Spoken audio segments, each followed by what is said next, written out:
Mi abuelo fue piloto de combate. Aunque siempre lo sentí distante, me caía bien. Cuando crecí, me di cuenta de que siempre estaba alerta, siempre buscando señales de peligro. El trauma de guerra, TEPT, tiene muchos nombres. Mi madre me contó que él no solía ser así, que cambió cuando volvió de Vietnam. La profesión de mi abuelo probablemente fue la razón por la que me obsesioné con el espacio, los astronautas, los aviones y los pilotos. Solíamos hablar de eso cuando estábamos juntos. Era un oficial muy hábil y de alto rango en el ejército, y conocía a algunas personas, incluso a un par de astronautas muy conocidos. Una vez le pregunté si había conocido a alguien que fuera a la Luna, y simplemente respondió: «No me hables nunca de la Luna, chico. Es un lugar oscuro y malvado». Murió en 2004 por causas naturales. Hace aproximadamente 2 meses, decidimos renovar la vieja casa de mis abuelos. Mientras limpiábamos el ático, encontré una vieja caja metálica. En la caja había varias cosas que, como asumí, pertenecían a mi abuelo. Había una medalla militar, un montón de papeles y una foto antigua de mi abuelo con 2 hombres que no reconocí. Mi abuelo parecía tener unos 40 años, así que supongo que la foto fue tomada en los años 70. Todos llevaban trajes espaciales, y el fondo era típico de los utilizados por la NASA, pero el logo no estaba. Solo un fondo monocromático en blanco. El parche de la misión tenía el nombre Dawnbreaker. No entendí nada. Mi abuelo era astronauta. ¿Por qué nunca le contó a nadie sobre esto? Dawnbreaker. Nunca había oído hablar de esa misión. Debió de haber sido encubierta muy bien. ¿Pero por qué? Encontré las respuestas en los papeles al fondo de la caja. Reescribiré el contenido literal a continuación, pero les advierto que muchas personas pueden encontrarlo muy perturbador. Mi querida familia, si alguna vez encuentran esto, debo confesar algo. En 1972 no estuve en Vietnam. No se suponía que debía contarle a nadie, pero si han encontrado esto, probablemente ya no importe. En 1965, otros pilotos y yo fuimos seleccionados para formar parte de un equipo no público de astronautas que participarían en misiones encubiertas en el espacio para nuestro gobierno. No obtendríamos la gloria y la fama de los astronautas regulares, pero nuestro país nos necesitaba, y ahí estábamos. A principios de 1972, nos dijeron que durante un periodo no especificado, nuestro país tenía un satélite secreto orbitando la Luna. Nunca nos dijeron qué hacía o por qué estaba ahí, solo que unas semanas antes había chocado contra la superficie en el lado oscuro de la Luna por razones desconocidas y que los datos que llevaba eran cruciales. El gobierno necesitaba recuperarlo y por eso nos enviaban a mí y a 2 astronautas más a recuperar el módulo de memoria del satélite. El equipo de la misión planeada del Apolo 18 fue transferido esencialmente a nosotros. Por lo que nos habían dicho, el equipo del Apolo estaba furioso. Tenían una razón para estarlo después de todo. Parecía que quienes estuvieran al mando tenían más poder que la NASA. La misión era obviamente de alto secreto. Fui oficialmente desplegado en Vietnam, mientras que en realidad recibimos un entrenamiento exhaustivo para la misión. Después de unos meses, nos encontramos de pie en la plataforma de lanzamiento frente a un coloso de cohete que nos llevaría a la Luna. Yo era el comandante de la misión, mientras que el teniente Carver era el piloto del módulo de excursión lunar, LEM, y el teniente Ackerman era el piloto del módulo de comando y servicio, CSM. El viaje a la Luna tomó aproximadamente 3 días. Al llegar, hicimos un par de órbitas alrededor de ella. Cada vez que volábamos detrás del horizonte creado por la propia Luna, sentí una especie de impotencia cuando nuestra comunicación con el mundo entero se cortaba, ya que la señal se oscurecía por la masa esférica de roca y polvo bajo nosotros. El lado oscuro de la Luna no era nada como el lado iluminado, que vemos casi a diario. En lugar de suaves campos grises y tranquilos mares lunares, estaba completamente cubierto de cráteres oscuros y profundos agujeros, como si el universo mismo lo estuviera devorando lentamente. Finalmente se decidió comenzar el descenso en la superficie. Carver y yo intercambiamos deseos de buena suerte con Ackerman y en el módulo lunar llamado Charon. Nos separamos del CSM llamado Trinity. Después de que anunciamos, Charon ha aterrizado, nuestra respuesta no fue vítores y aplausos, sino un simple: aquí Trinity, felicidades Charon.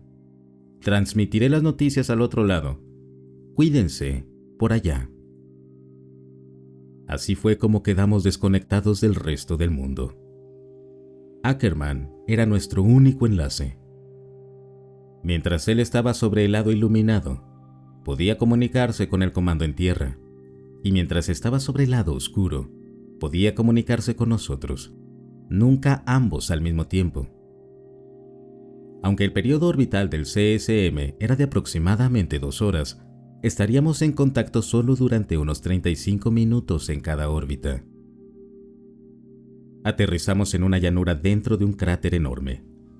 Contrario a lo que algunas personas creen, el Sol brilla en el lado oscuro de la Luna de la misma manera que en el lado iluminado. La cantidad de luz depende de la fase lunar. Aún brillaba la luz del día en el lugar donde aterrizamos, pero sabíamos que pronto se oscurecería en unos días. Me sentí emocionado y curioso por lo que nos esperaba en este mundo alienígena. Esperamos aproximadamente 1 hora y media para recibir la respuesta del comando a través de Ackerman, y pasamos el tiempo preparando nuestros trajes. El comando envía sus felicitaciones. Procedan con la recuperación. Todo estaba en un silencio absoluto cuando pisé la superficie lunar. Intenté pensar en algo inspirador para decir, pero esos tiempos ya habían pasado. Con Carver ensamblamos el rover y después de plantar nuestra bandera junto a nuestra nave espacial, nos dirigimos. Mientras conducíamos por la superficie, vi lo que pensé que era un destello, como un brillo reflejado por algo metálico en la distancia. Dado que era común ver destellos de luz debido a un fenómeno físico interesante causado por la radiación espacial interactuando con nuestros ojos, no le di mucha importancia y pronto lo olvidé.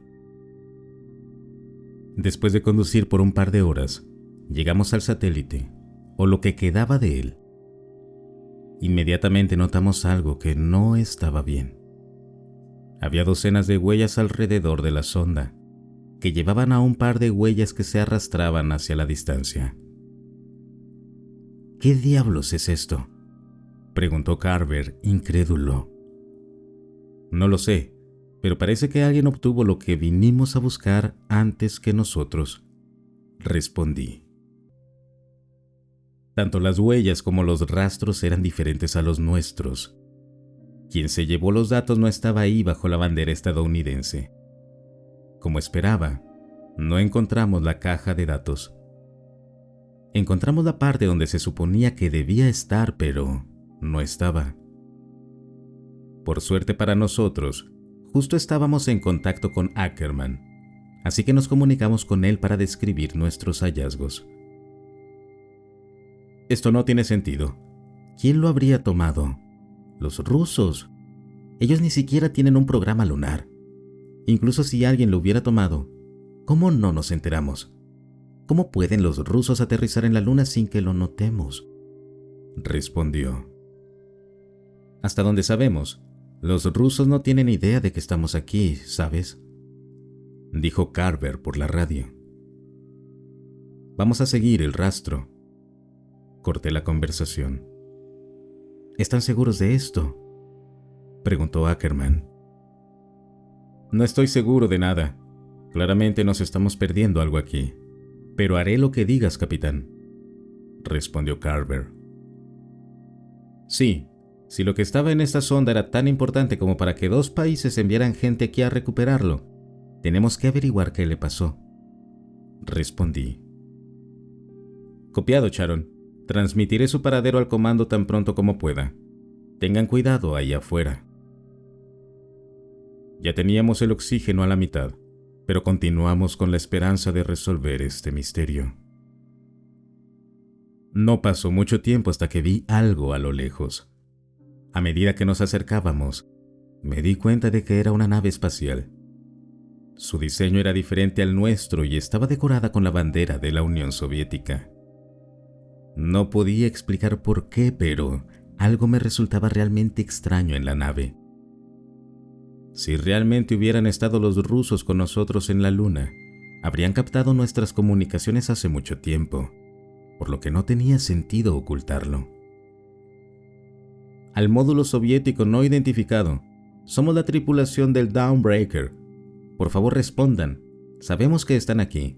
Los tenemos a la vista. Nada. Intentamos contactarlos varias veces más en ruso e inglés, pero siempre recibimos solo silencio como respuesta. Nos acercamos más y me di cuenta de por qué la nave me parecía extraña antes. Parecía que había estado ahí por un tiempo.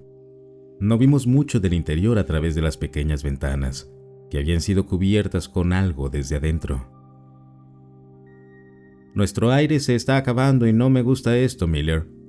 Deberíamos regresar ahora, dijo Carver con evidente inquietud en su voz. Lo sé, pero tenemos que averiguar qué está pasando aquí. Nos tomó un tiempo hasta que descubrimos cómo abrir la esclusa de aire. No había nadie en casa. El interior era un desastre. El lugar estaba salpicado de un fluido marrón rojizo, presumiblemente el contenido de uno de los muchos paquetes de comida abiertos que yacían en el suelo. O quizás era... No, rápidamente saqué ese pensamiento de mi cabeza. Era una nave para 2 personas. Había una pequeña cantidad de suministros y muestras sobrantes, pero no había señales de la caja negra del satélite. Había un traje espacial colgado en la pared cerca de la esclusa. 2 ocupantes y un traje espacial con una etiqueta de nombre claramente faltante. Ambos rápidamente nos dimos cuenta de que el otro aún debía estar por ahí en algún lugar, junto con su ocupante. En este punto, nos quedaba muy poco oxígeno, así que corrimos de vuelta a nuestra nave.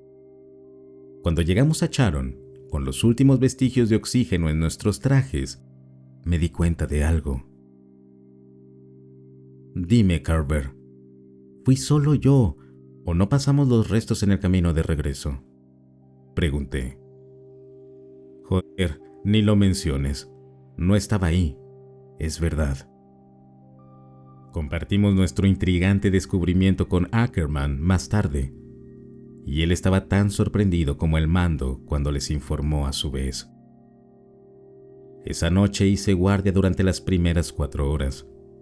En realidad, no era una noche, ya que el sol aún brillaba, pero por el bien de llevar la cuenta del tiempo, nos referíamos al tiempo cuando dormíamos como noche. Cuando finalmente llegó mi turno de dormir, tuve un sueño sobre seguir el destello que vi el día anterior. Caminé y caminé, hasta que encontré el mismo traje espacial de la nave rusa tirado en el polvo. Las extremidades estaban retorcidas y contorsionadas de manera espantosa, pero estaba claro que alguien o algo estaba dentro de ese traje. Me acerqué y comencé a abrir lentamente el protector solar que oscurecía el interior del casco. Miré con terror cuando vi su interior. Era mi cara, cubierta de sangre marrón rojiza. En lugar de ojos, solo había 2 agujeros vacíos. Al día siguiente comenzamos a captar algo en un canal no utilizado de nuestra radio. Era una señal débil proveniente de algún lugar en el cráter. Intentamos conectarlo a los altavoces, pero no tenía sentido. Era solo un sonido repetitivo que se asemejaba a una persona vocalizando el sonido de una sola letra o vocal, pero alargado a unos 3 segundos, seguido de una pausa igual de larga. Estaba muy distorsionado y claramente no era un bucle, ya que cada sonido era ligeramente diferente al anterior. Comimos y nos preparamos una vez más para la caminata lunar. Estaba más oscuro que el otro día. El sol seguía brillando, pero avanzaba lentamente hacia el horizonte. Seguimos la fuente de la señal durante aproximadamente 1 hora, cuando encontramos algo tirado en el polvo frente a nosotros. Me tensé al mirar más de cerca y descubrí lo que era. Era un traje espacial, el mismo que el de la nave rusa. «Bueno, parece que encontramos a nuestro amigo perdido», dijo Carver con incredulidad. No dije nada, simplemente salté del rover y me acerqué lentamente y en silencio al traje. «¿Qué estás haciendo, Miller?», continuó Carver. Justo cuando estaba a punto de abrir el protector solar con mis manos temblorosas, el traje cobró vida y me agarró la mano. Con el sonido viajando a través de nuestros trajes, escuché un débil «Pomayit», que significa ayuda en ruso. Lo llevamos a nuestro módulo. El parche en su traje reveló su identidad como Tarkov. Estaba en shock e hipóxico. No sé cuánto tiempo o por qué estuvo simplemente tirado ahí, pero tuvo suerte de estar vivo. Durante las siguientes horas, entraba y salía de la conciencia. Eventualmente despertó. Nuestro ruso era malo, pero por suerte, hablaba suficiente inglés como para que nos entendiéramos. No recordaba por qué estaba ahí, qué le había pasado a él y a su tripulación, o cuál era su misión. Cuando miré por la ventana, me di cuenta de que nuestra bandera había desaparecido. No había huellas. Parecía como si simplemente se hubiera desvanecido. En este punto, cada uno de nosotros estaba realmente preocupado y pedimos terminar la misión. El mando se negó, explicando que la recuperación de los datos del satélite era de suma importancia. Decidimos continuar nuestra búsqueda al día siguiente y nos fuimos a dormir. De nuevo tuve la misma pesadilla del día anterior. Me desperté aterrorizado y empapado en sudor. Vi a Tarkov de pie junto a la ventana, mirando hacia afuera. Luego se acercó Carver y se quedó ahí, mirándolo mientras dormía, durante 1 minuto o 2. Silenciosamente le pregunté: «Tarkov, ¿qué estás haciendo?». Pero solo murmuró algo como «ellos» o «cuándo», y se acostó. No dormí el resto de la noche y le mantuve la vista encima, pero no pasó nada interesante.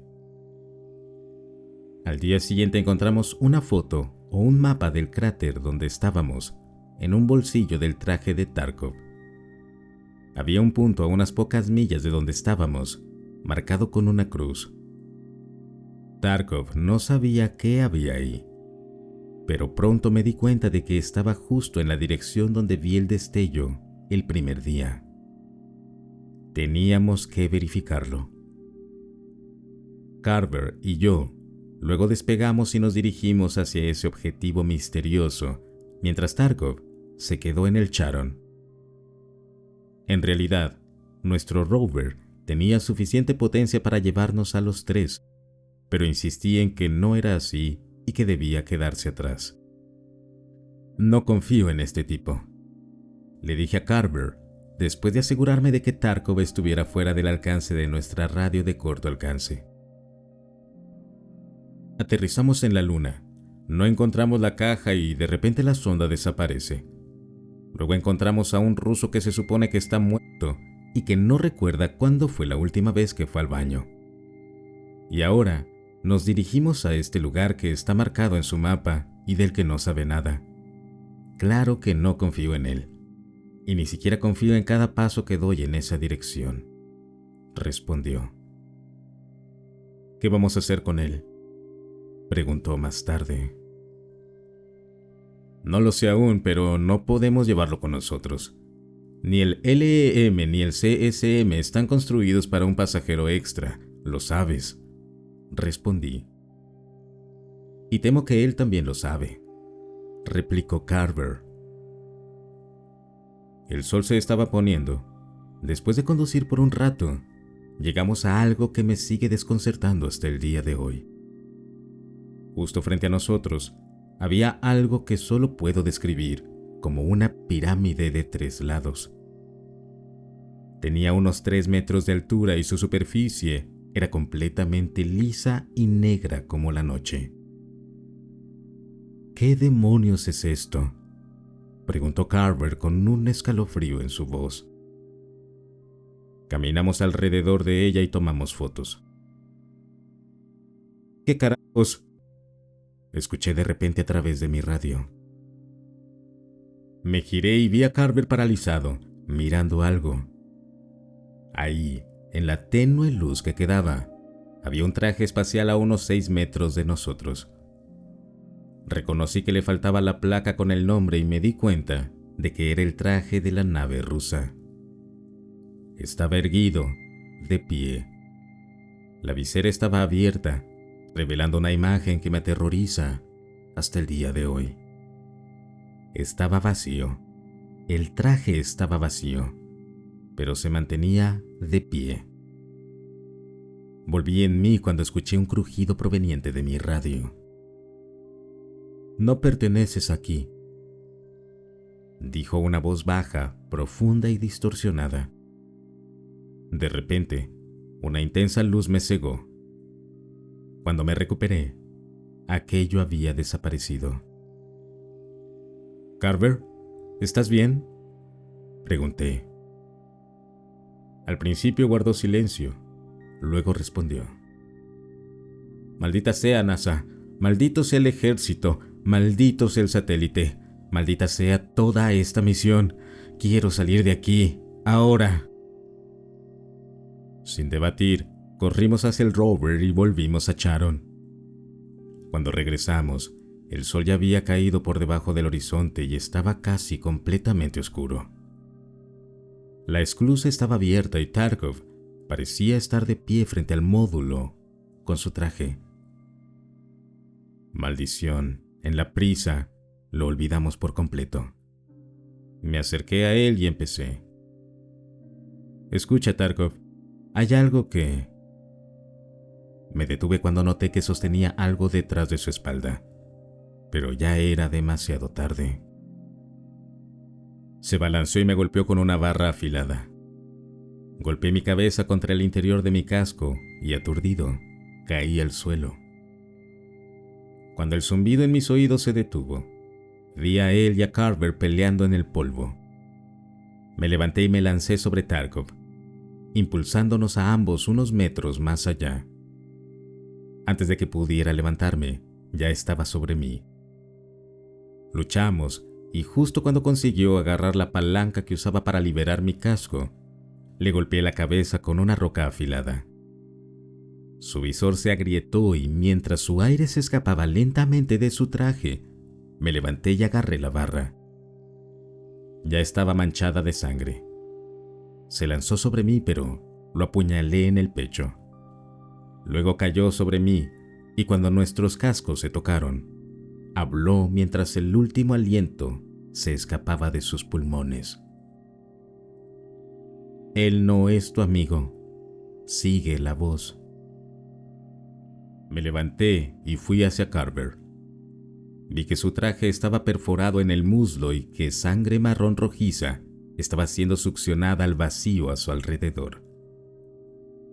Cuando lo llevé dentro del Charon, me di cuenta de que nuestro botiquín de primeros auxilios había desaparecido. Estaba sangrando mucho y logré ralentizarlo, pero necesitaba tratarlo adecuadamente. Temía que, si despegábamos, podría desangrarse aún más rápido en gravedad cero. Había un botiquín en la nave rusa, ¿no?, dijo. Sí, respondí. Miller, tienes que ir a buscarlo. Maldición, no está tan lejos de aquí, ¿verdad?, dijo Carver. No, no lo está. ¿Estás seguro de que puedes aguantar hasta que regrese?, pregunté. Sí, solo ve. Así que fui. No te mueras, Carver. Esa es una orden, dije antes de irme. Como dije, no tardé mucho en llegar al módulo ruso, pero se sintió como una eternidad. Durante todo el viaje, esperaba que algo saltara de la oscuridad a mi alrededor. No me sorprendió ver que el traje que antes estaba colgado en la pared ahora faltaba. Pero aún así, un escalofrío recorrió mi espalda. Tomé su botiquín y regresé lo más rápido que pude, pero no podía dejar de pensar en las últimas palabras de Tarkov. No es tu amigo, sigue la voz. Repetía una y otra vez en mi cabeza. Luego cambié el canal de mi radio al que habíamos escuchado el ruido incomprensible. Aún estaba activo. Me di cuenta de que era más fuerte en una dirección en particular. Sigue la voz, me dije a mí mismo. Era esta la voz a la que Tarkov se refería. ¿Quién no era mi amigo? ¿Tarkov? ¿Carver? ¿El comandante de la misión en la Tierra? Tenía que averiguarlo. Conduje en la dirección de la señal. Después de conducir al menos 15 minutos, llegué a un pequeño cráter de unos 9 metros de diámetro. Con mi linterna encendida, vi inmediatamente que había algo dentro, pero aún no podía reconocerlo. Di un paso hacia el borde, bajé al cráter y cambié mi luz a máxima intensidad. Me quedé paralizado de terror puro durante lo que parecieron horas. Había un bloque rectangular del mismo material que la pirámide en el centro del cráter. Un cuerpo yacía encima. Sus extremidades estaban contorsionadas de la manera más retorcida y espantosa posible. Le faltaban los ojos y en su lugar solo había 2 agujeros vacíos. Era Carver. Había una pequeña caja metida en su boca. Era la caja negra del satélite. Tomé la caja y salí corriendo de ahí lo más rápido que pude. Carver estaba muerto. Si Carver estaba muerto, ¿quién era a quien dejé en el Charon? No es tu amigo. Fue lo único que pensé el resto del camino de regreso. Cuando regresé, el cuerpo de Tarkov había desaparecido, pero Carver seguía ahí, tirado, sangrando. Pero no era él. ¿Qué era esa cosa? Gracias a Dios volviste, Miller, dijo Carver. No, Carver. Carver estaba muerto, mutilado. Miller, ¿estás bien?, continuó este ser. Sí, tengo el botiquín, respondí. No podía saber que yo sabía. No podía saber. Le traté la herida, su herida, y el sangrado finalmente se detuvo. Lo até, y luego me até a mí mismo. No le dije que había encontrado la caja negra. No le dije que lo había encontrado a él. Con el motor rugiendo debajo de nosotros, el Charon se partió en 2, y el compartimiento de la tripulación nos impulsó hacia arriba, al vacío. mientras las patas permanecían plantadas en el polvo lunar eternamente. Ya he escrito en varias ocasiones que sentí que los minutos pasaban como si fueran horas. El ascenso y el acoplamiento tomaron un poco más de una docena de minutos, pero esos minutos se sintieron como décadas. Quería gritar tan fuerte que mis pulmones se rompieran y quería vomitar, pero no podía porque lo descubriría. Quería desmayarme, pero no podía. Tenía que salvar a Ackerman. Después de varias vidas, finalmente nos acoplamos con Ackerman y el Trinity. Durante todo el proceso, lo mantuvimos informado, pero el encuentro fue diferente. Estaba asustado, pero yo estaba más asustado aún. No sabía que Carver no era Carver. Yo lo sabía. Me desaté primero y empujé a Ackerman fuera del túnel de acoplamiento. Pateé a Carver en la cara cuando lo siguió. Cerré el túnel de acoplamiento detrás de mí. ¿Qué demonios estás haciendo, Miller? ¿Qué te pasa?, gritó Ackerman mientras me estampaba contra la pared del módulo de mando. No lo abras, Mike. No es Carver. Esa cosa en el LEM no es Carver. ¿Entiendes?, le grité de vuelta con dolor. Aunque era un soldado endurecido por la batalla, Ackerman finalmente rompió a llorar. Floté a su lado hacia los controles y antes de desacoplar el Charon, miré una última vez por la ventana del túnel de acoplamiento. Ahí estaba, una cosa con la cara y el cuerpo de Carver, pero no era él. Nos miraba. Sus ojos eran completamente lisos y tan negros como la misma noche. Abrió la boca de una manera que simplemente no era posible para un ser humano y soltó un chillido fuerte y perturbador que desearía poder olvidar. En un instante, todo se volvió silencio absoluto, mientras el Charon se desprendía del CSM y se deslizaba hacia el vacío. Ackerman y yo no dijimos ni una palabra durante los 3 días de viaje de regreso a la Tierra. Nos pusieron en cuarentena durante meses después de que volvimos a casa. Nadie nos explicó nunca lo que sucedió en esa misión. Nunca supe qué había en la caja negra. Honestamente, no quería saberlo después de todo lo que experimenté. Pero lo que fuera que estaba ahí fue suficiente para cancelar todas las demás misiones a la Luna y más allá. Finalmente nos liberaron y dejaron muy claro que nunca debíamos hablar de ello. Nunca volví a ver a Ackerman desde ese día. La única vez que hablé sobre él fue cuando un par de hombres con trajes vinieron a mi casa un par de años después de la misión. Capitán Miller, ¿ha estado en contacto con el teniente Ackerman últimamente?, me preguntó uno de ellos después de intercambiar saludos. No he hablado ni sabido de él desde la misión. ¿Ocurrió algo?, respondí. Lamento decirle, pero el teniente Ackerman fue encontrado muerto en un bosque cercano ayer. Tuve que sentarme. No lo conocía tan bien, pero pasamos una considerable cantidad de tiempo juntos en el entrenamiento y vivimos el infierno juntos. Así que fue más que suficiente para considerarlo un amigo. Pobre Mike. ¿Y cómo murió?, pregunté. No lo sabemos aún, pero tenía múltiples fracturas en todas sus extremidades y sus ojos fueron arrancados. Mi búsqueda de la verdad finalmente había dado algunos frutos. ¿Por dónde empiezo? He mencionado que mi abuelo conocía a algunas personas aquí y allá. Incluso me presentó a algunas de ellas, y logré convencerme de contactar a una persona que trabajaba en la NASA.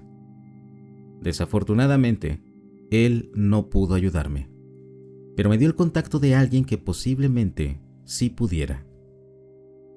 Esta otra persona tampoco me ayudó, pero me fueron rebotando de un lado a otro entre unas 10 hasta que finalmente conocí a alguien que realmente sabía de qué estaba hablando. Bueno, no lo conocí en persona, solo por internet, pero ya me entiendes. Obviamente, no revelaré su identidad ni más información de la que escribiré aquí. No fue muy amigable cuando me puse en contacto con él por primera vez. Cuando le pregunté si sabía algo sobre el Dawnbreaker, casi me colgó de inmediato. ¿Quién te habló de esto? Estás jugando con cosas que no entiendes, muchacho. Jacob Miller era mi abuelo, le expliqué. Guardó silencio por unos segundos. Ya veo. Supongo que no podríamos ocultarlo para siempre. Puedo ayudarte. No porque me lo hayas pedido, sino porque ya es hora. Pero te advierto, hay cosas que no querrás saber. Me envió por correo una unidad flash y de una manera muy complicada me explicó qué hacer con ella. La unidad era solo un señuelo y cuando la desarmé, reveló una tarjeta microSD. No sé si estoy haciendo lo correcto al publicarlo en internet, porque lo que estás a punto de leer te dará muchas respuestas, pero abrirá aún más preguntas. La tarjeta SD contenía una transcripción de lo que probablemente era una grabación de audio en ruso. Al igual que con el mensaje de mi abuelo, reescribiré el contenido a continuación. Material número 1-EM663. Fuente, registro, número EM13 @FirstDawn1. Notas, transcripción traducida del ruso. Maldito pedazo de basura, está funcionando. Oh, gracias a Dios lo está. Perdón por mi grosera introducción. Mi nombre es Leonid Ivanovich Tarkov. Soy o era cosmonauta en la estación Kamchatka. Ahora, vayamos directo al grano. Sabes que estamos aquí y que nos has estado espiando con tu pequeño satélite durante un tiempo. Y aunque odio darte esta información, espero que la uses bien, porque ya no tengo más esperanzas. En caso de que realmente hayas estado viviendo bajo una roca, te explicaré lo que está pasando. Llevamos aquí 2 meses. Yo, Lenko, Novak y el comandante Poliakov. Dios bendiga sus almas. Nuestra estación es pequeña, pero nos ha servido muy bien. Es un pequeño domo con 4 habitaciones, un laboratorio, una sala de almacenamiento, una sala de máquinas y un área central de convivencia. Nuestro propósito era investigar la Luna y su estructura. Mucho antes de que ustedes, los americanos, lo descubrieran, nosotros ya sabíamos sobre la anomalía del cráter. En cualquier otro cuerpo celeste, el tamaño y la profundidad de un cráter varían según la fuerza del impacto, pero su forma debería ser consistente. Sin embargo, en la Luna no es así. Los cráteres aquí son demasiado superficiales. Nunca se extienden por debajo de cierta profundidad. Colocamos esta estación en un cráter particularmente grande y profundo, con la esperanza de aprender más sobre este curioso fenómeno. Todo iba bien hasta que comenzamos a excavar. Era el día 64 de la expedición. Todos nos reunimos ahí para observar el resultado de nuestro arduo trabajo. El taladro era una maravilla de la ingeniería, diseñado específicamente para esta misión. El plan era perforar un agujero lo más profundo que pudiéramos. ¿Listos para comenzar, camaradas?, preguntó emocionado Lenko, nuestro ingeniero. Todos aplaudimos y, después de que él presionara el interruptor, el taladro cobró vida. El silencio se transformó en zumbido, el zumbido en giro y el giro en perforación. Estaba muy orgulloso de estar aquí, sirviendo a la Unión, pero esperaba con ansias regresar a la Tierra. Este era el primer paso hacia nuestro viaje de regreso a casa. Después de asegurarnos de que todo iba bien, comenzamos a empacar y a dirigirnos a casa. Naturalmente, Lenko fue el último en irse, ya que se comportaba como si el taladro fuera su pequeño hijo al que debía cuidar. ¿Qué creen que hay ahí abajo?, preguntó mientras se apresuraba a alcanzarnos. Nuestro equipo no pudo detectar nada más allá de unos 5 metros debajo de la superficie, así que debe haber una capa de algún mineral muy denso, o quizás algún elemento desconocido. ¿Quién sabe?, elaboró Novak, nuestro geólogo. Creo que vamos a encontrar queso, dije, y todos nos reímos. Incluso el comandante Poliakov soltó una carcajada. Estaba equivocado. Todos estábamos muy equivocados. El taladro se atascó al día siguiente. Lenko y Novak fueron ahí para investigar más, mientras yo me quedé en la base con el comandante. No hablaba mucho y cuando lo hacía, era mayormente para criticar a alguien. Era de esas personas que no estaban satisfechas sin importar lo que hicieras, pero en el fondo se preocupaba por nosotros y lo respetábamos por eso. Lenko y Novak regresaron más tarde con un puñado de rocas negras afiladas y una noticia bastante sorprendente. Como predijimos, a unos 4 metros bajo la superficie hay una capa de este material negro extremadamente duro. Es tan duro, de hecho, que rompió la cabeza del taladro, explicó Novak. Entonces, ¿tienen alguna idea de qué es?, preguntó el comandante. Aún no. Podría ser algún tipo de mineral cristalino metaestable formado bajo alta presión, pero no sabremos qué es hasta que lo analice, respondió Novak.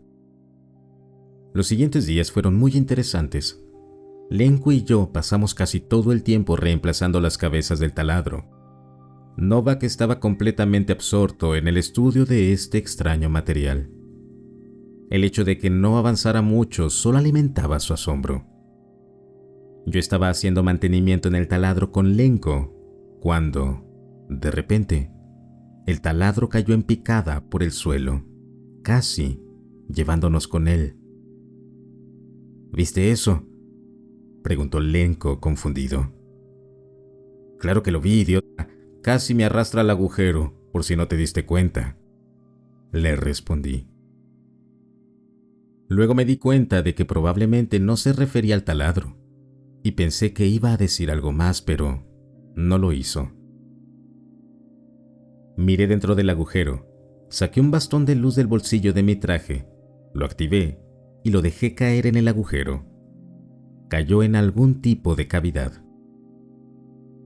El resto del equipo llegó poco después, y el comandante comenzó a maldecir el taladro, luego a nosotros, y finalmente nos felicitó por hacer el primer gran descubrimiento en esta roca. Sabía lo que iba a pasar después. Preparen su equipo y descansen. Mañana bajamos, dijo Poliakov. Cuando regresamos a Kamchatka, Lenko insistió en que necesitaba revisar el equipo exterior. Pensé que era un poco extraño, porque lo había revisado 2 días antes, pero nuestro equipo se rompe todo el tiempo, así que no lo consideré un gran problema. Quería quedarme con él para que no estuviera solo afuera, pero se negó. Sin posibilidad de convencerlo, lo dejé. Regresó dentro de unos 30 minutos después que nosotros. Sin embargo, unos minutos después de su regreso, escuchamos un golpe desde la esclusa de aire, luego otro. Corrimos hacia ahí y Novak miró por la ventana.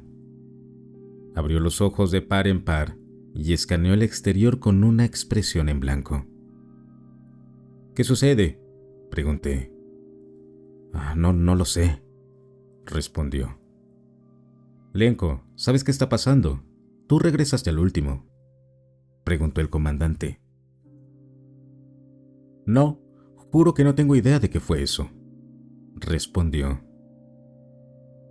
Novak siguió observando el exterior durante unos segundos y luego volvió a su trabajo, así que nosotros hicimos lo mismo. Al día siguiente descendimos por el agujero. El comandante bajó primero y luego lo seguí. Descendí unos 4 metros cuando llegué a la capa de material negro. Como si no fuera lo suficientemente difícil pasar por la abertura estrecha con el traje puesto, tuve que tener cuidado de no cortar el traje con los bordes afilados de la sustancia oscura. Luego llegué a una sección hueca y descendí unos 10 metros más hasta tocar el suelo firme. Estaba completamente oscuro, pero con mi linterna encendida, vi que estábamos en una especie de caverna o cúpula. Las paredes estaban fuera de vista, pero el suelo era del mismo material que el techo. El taladro estaba ahí abajo. Se había derrumbado cuando el techo cedió. Esperamos al resto del equipo y luego nos dirigimos hacia la oscuridad. Después de unos minutos, avistamos la pared. Estaba hecha del mismo material, como esperaba. ¿Tienes alguna idea de qué es esto, Novak?, preguntó el comandante. No lo entiendo. Es como un cristal muy compacto, pero no pude descubrir de qué está hecho. Es completamente inerte, no se derrite y no conduce bien el calor, explicó Novak. Seguimos la pared y dimos la vuelta completa a la cavidad hasta volver al punto de partida. Las paredes, el techo y el suelo eran simplemente de este material negro, completamente liso. Nos dirigimos de vuelta a la abertura. Sin embargo, en el camino de regreso, nos encontramos con otra abertura en el suelo. Había una rampa que descendía en espiral, y después de dudar un rato, decidimos bajar. Descendimos a otra cavidad más pequeña, donde los túneles se extendían en 4 direcciones, como una encrucijada. Nadie hizo la pregunta obvia. Esto no era una formación natural. Éramos 4 y había 4 túneles. Podrías pensar que nos dividiríamos para cubrir más terreno, pero éramos soldados, no un grupo de niños tontos, así que nos mantuvimos juntos. Caminamos quizás durante 40 minutos. Pasamos por varios otros cruces. Todo el lugar parecía un laberinto o una red de túneles, y sería muy fácil perderse aquí. Así que cada vez que pasábamos por una intersección, dejábamos una barra luminosa en la boca del túnel del que veníamos. Todo el lugar era inquietante y cuanto más avanzábamos, más incómodo me sentía. Algo en lo profundo de mi mente me decía que no debíamos estar aquí.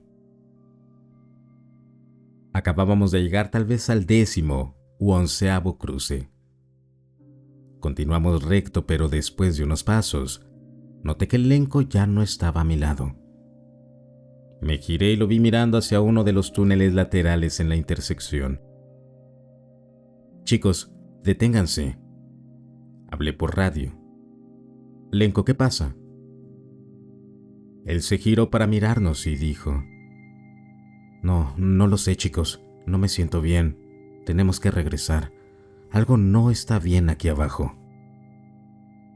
Lo que sucedió después fue tan rápido, pero se sintió como ver un video en cámara lenta.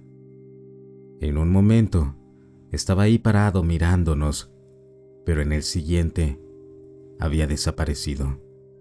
Algo lo había jalado hacia el túnel. Corrimos de vuelta y quería seguirlo, pero el comandante me detuvo. ¿Qué haces? No podemos dejarlo atrás, grité. Él ya no está. Tenemos que salir de aquí o todos moriremos, dijo. Tenía razón. Este no era nuestro mundo. Lo que sea que se haya llevado al Lenko, todavía estaba ahí con nosotros. Teníamos que salir. Corrimos de regreso por donde habíamos venido. Correr con tan poca gravedad era muy incómodo, pero al menos era más fácil, así que no necesitábamos detenernos para recuperar el aliento, incluso con nuestros trajes pesados. Sin embargo, cuando llegamos al siguiente cruce, nos detuvimos de todas formas. El bastón luminoso ya no estaba. Como pronto nos dimos cuenta, todos habían desaparecido. Al principio recordamos el camino, pero en algún momento probablemente tomamos la ruta equivocada, porque nunca llegamos a la rampa en espiral. Finalmente llegamos a lo que parecía ser un callejón sin salida. Queríamos regresar cuando todos escuchamos y sentimos un golpeteo a lo lejos. Obviamente no había aire, así que el sonido probablemente viajaba a través del suelo. Tump, tump, tump. Novak fue el primero en entrar en pánico. Tump, tump, tump. Oh, mierda, ¿qué hacemos ahora? ¿Qué vamos a hacer, comandante? Por favor, tenemos que hacer algo. Quiero volver a casa. Gritó por la radio. Tump, tump, tump. El golpeteo se hizo más fuerte y más fuerte, o tal vez más cercano. Tump, tump. Yo también estaba al borde del pánico cuando noté que la pared frente a nosotros no era de una sola pieza. Había una ranura que corría desde la parte superior hasta la parte inferior, en el centro. «Ayúdenme con esto», dije. Con una combinación de varias herramientas, logramos abrirlo para revelar que la pared en realidad era una puerta. El sonido estaba ahora tan cerca que pensé que si miraba hacia atrás vería la fuente, pero no quería. Nos apretamos para pasar por la puerta y dejamos que se cerrara detrás de nosotros. Tump. Joder, eso estuvo cerca. ¿Estás bien?, preguntó el comandante. ¿Cómo vamos a regresar ahora?, preguntó Novak. Encontraremos una manera, dijo el comandante. ¿Cómo? No tenemos idea de dónde estamos. Y hay... El comandante lo interrumpió. Encontraremos una manera.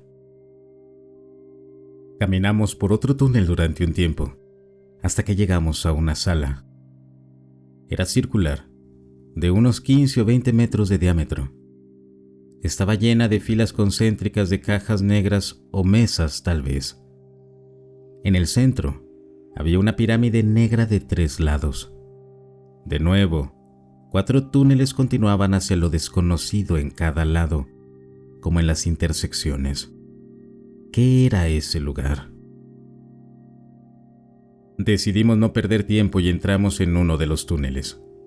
Probablemente caminamos durante horas, pero nuestro oxígeno estaba casi agotado, y poco después de dejar la sala circular, comencé a sentirlo. Mi mente se nubló y mis piernas se sentían como gelatina. Recuerdo que finalmente llegamos a una sala. Era circular, con filas concéntricas de mesas negras y una pirámide de 3 lados en el centro. Ya no tenía energía para darme cuenta de que, de alguna manera, habíamos regresado a la misma sala de la que veníamos. Me desplomé en el suelo, respirando con dificultad, luchando por el poco oxígeno que quedaba en mi aire. Como medida desesperada, me quité el casco. Respiré profundamente y aire frío llenó mis pulmones antes de colapsar. Vi algo mientras estaba inconsciente. No puedo recordarlo con claridad, como cuando te despiertas y recuerdas un sueño, pero lo olvidas en unos minutos. Recuerdo haber visto algún tipo de ser. No puedo recordar cómo lucía, pero sabía que estaba dormido. Luego se despertó. Tarkov, dijo una voz en el borde de mi conciencia. Despierta. Me desperté y vi a Novak. «Despierta, Tarkov», repitió y me sacudió. Vi que él también se había quitado el casco. De alguna manera, había aire y podíamos respirarlo. Pero después de todo lo que había pasado, era uno de los hechos menos sorprendentes. «¿Qué pasó?», pregunté. «Gracias a Dios estás bien. No lo sé, pero algo no está bien con Polyakov», respondió. Me levanté y lo vi parado frente a la pirámide. «Comandante Polyakov», grité. No respondió. Comenzamos a caminar hacia él con Novak. Me desmayé cuando volvimos aquí. Cuando desperté, él ya estaba parado ahí. No respondía y no se movía ni un centímetro. Luego te encontré y te desperté, explicó Novak. Polyakov movió su brazo y tocó la pirámide. No sé por qué no lo noté antes, pero de todos modos, su casco seguía puesto. No había manera de que le quedara oxígeno. De repente, la superficie de la pirámide se volvió negra. Quiero decir, ya era negra antes, pero ahora era tan negra que ya no podía ver la superficie, solo el contorno. Era como si alguien simplemente hubiera arrancado una parte del espacio mismo. Algún tipo de mano negra apareció frente a la pirámide. No puedo comprender de dónde vino, pero parecía extenderse desde la pirámide misma. Agarró el brazo de Polyakov y en un abrir y cerrar de ojos, lo arrastró hacia la oscuridad. Nos giramos y corrimos hacia el túnel a nuestra derecha. A unos cuantos metros en el túnel, tropecé y caí de cara al suelo, rompiendo mi lámpara en el proceso. La última luz en el túnel desapareció con Novak mientras corría, y entonces me sumergí en la oscuridad. Luego escuché pasos pesados detrás de mí. Quería levantarme y correr, pero no podía. Ya no podía soportarlo. Me quedé ahí tendido, esperando mi final, mientras los pasos se acercaban. Tump, tump, tump. La cosa llegó justo al lado mío, y sentí una mano tocar mi pierna. Tocó mi traje varias veces más y avanzó hacia mi cabeza. Luego, para mi horror, tocó mi rostro. Estaba fría. Me imaginé la misma mano que acababa de arrastrar a Polyakov dentro de la pirámide. Imaginé que me arrastraba hacia atrás y me metía en la pirámide para hacerme cosas terribles. Esto era todo. Este era mi final. Pero no sucedió. ¿Quién eres?, preguntó una voz temblorosa. Me sobresalté y no supe qué hacer. Era la voz de Lenko. Soy Tarkov, dije después de un rato. Gracias a Dios te encontré. Pensé que moriría aquí, solo, dijo. Me levanté y caminamos juntos por el túnel en total oscuridad. Deambulamos por los túneles durante horas, tal vez días o semanas. Al principio no estaba tan mal, porque no estaba solo. Llenamos el tiempo hablando de varias cosas. Hablamos sobre nuestras familias, sobre nuestros trabajos y sobre cómo nos convertimos en astronautas. En un momento, le pregunté qué pasó después de que fue arrastrado. No respondió y desde entonces guardó silencio. No pasó mucho tiempo hasta que el silencio me obligó a cuestionar cada paso que daba. ¿Cómo sobrevivió Lenko? ¿Qué pasó con Polyakov? Pero había un pensamiento que era mucho más fuerte que los demás. ¿Era realmente Lenko quien estaba a mi lado? ¿Era él o ese monstruo con la mano negra? No lo sabría porque no podía ver. ¿Por qué no tenía luz? ¿Cómo me encontró? Mi gratitud por no estar solo se transformó en terror. Cada segundo, mi desesperación por ver cualquier luz era más fuerte. Ya no podía soportarlo.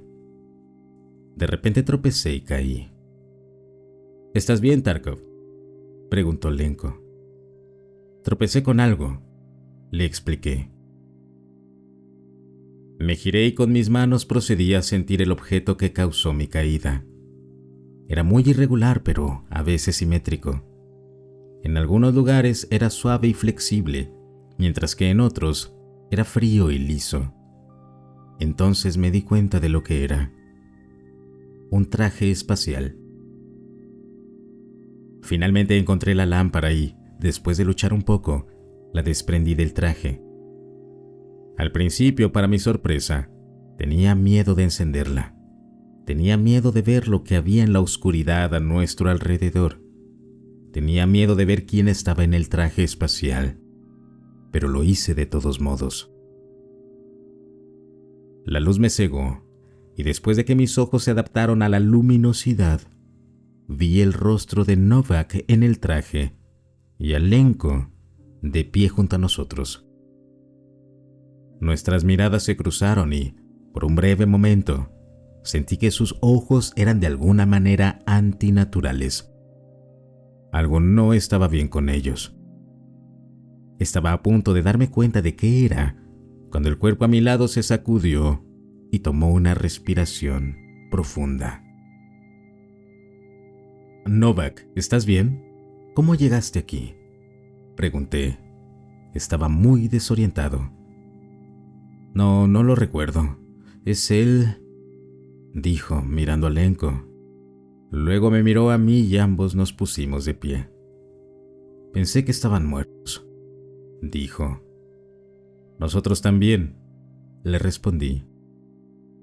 Me alegraba ver finalmente un rostro humano, pero no había terminado.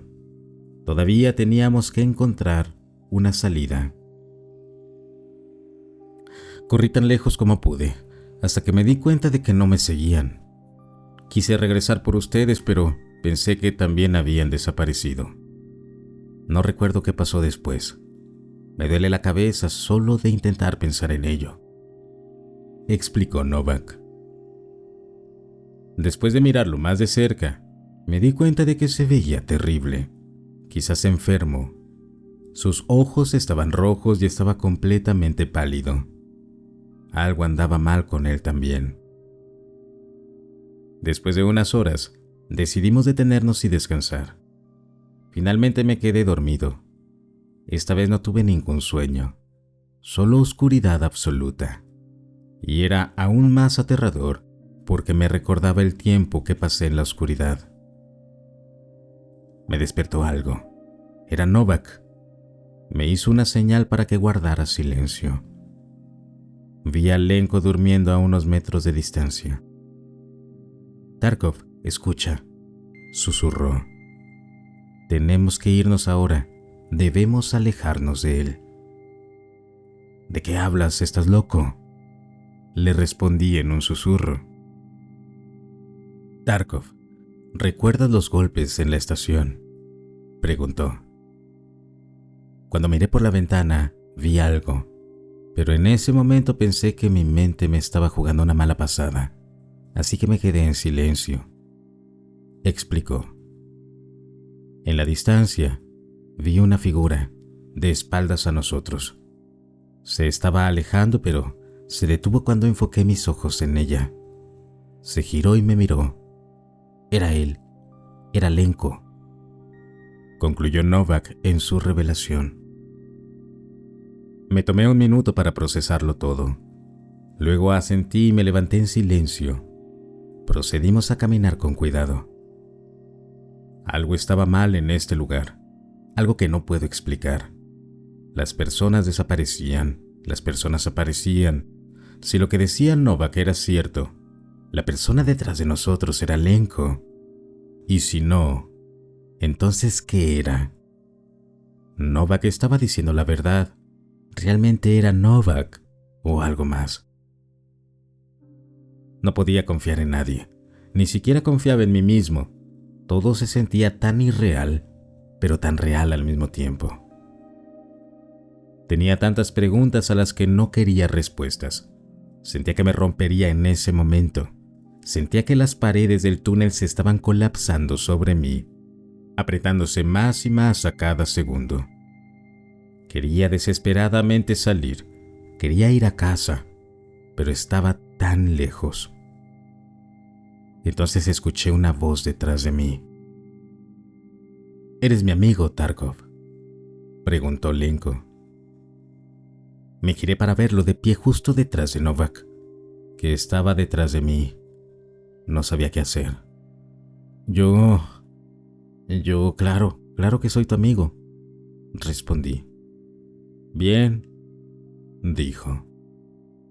Lo miré a los ojos y me di cuenta de lo que estaba mal con ellos. Eran completamente negros. «¿Qué eres?», grité.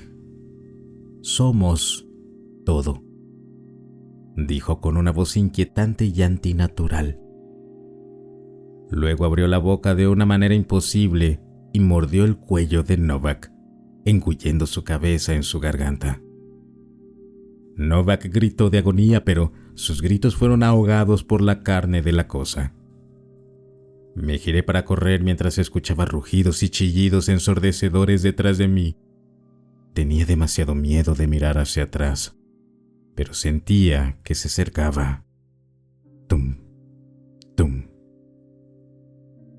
Corrí por el túnel durante un rato, hasta que llegué a una intersección. En el centro había una rampa en espiral. Mi corazón se hundió. Podría ser de donde venimos. Tenía que serlo. Ascendí por la rampa, pero cuanto más subía, más difícil me era respirar. Me puse el casco y llegué a una gran sala. En el techo había un pequeño rayo de luz solar que entraba por un agujero. Tum, tum. Salí trepando. Finalmente estaba fuera, pero no tuve tiempo de celebrar. Me estaba quedando sin oxígeno. Lo que quedaba era solo el aire atrapado en mi traje al volver a colocarme el casco. Mis reservas estaban completamente agotadas. Fui a caminar hacia la base cuando me congelé. Caí de rodillas. La base había desaparecido, como si nunca hubiera estado ahí. Ambos aterrizadores estaban, pero la base en sí había desaparecido. Me arrastré hasta uno de los aterrizadores. Casi me asfixié en el camino, pero lo logré. A quien reciba esto, presumo que soy el último sobreviviente de la expedición Kamchatka. Estoy enviando esta transmisión en caso de que no lo logre. Creo que lo que sea que esté allá abajo estuvo dormido durante mucho tiempo, pero lo despertamos. El motor se está calentando ahora, pero temo que se me acabe el tiempo. Puedo verlo afuera. Se está acercando. Dios, ayúdame. Fin del registro.